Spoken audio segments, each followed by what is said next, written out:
Kasus pembunuhan berencana satu keluarga di Bekasi dilakukan oleh seorang pengacara berinisial AJ. Motif perbuatan nekat tersebut disebabkan masalah utang dana investasi. AJ merupakan sosok pengacara yang memiliki usaha sampingan jual beli tanah. Bisnisnya dijalankan dengan menggandeng beberapa rekan, salah satunya Tommy. Tommy diketahui diajak berinvestasi bisnis jual beli lahan oleh AJ. Dana sebesar kurang lebih 970 juta rupiah telah diberikan kepada pelaku untuk mengembangkan bisnisnya. Namun, hingga jatuh tempo yang dijanjikan, dana investasi hampir 1 miliar itu tak jelas peruntukannya. Dodi Sutriyadi 57 tahun, ayah Tommy mengatakan, uang hampir 1 miliar itu diduga digunakan AJ bukan untuk keperluan bisnis jual beli tanah.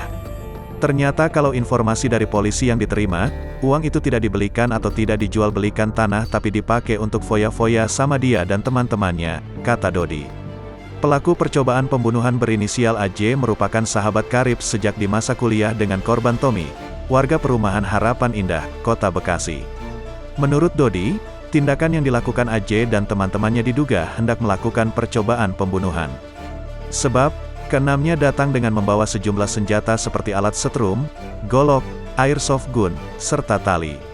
Ada 2 airsoft gun, ada tambang, golok, alat setrum, jadi barang-barang ini sudah disiapkan mereka diduga ingin melakukan percobaan pembunuhan, ungkapnya.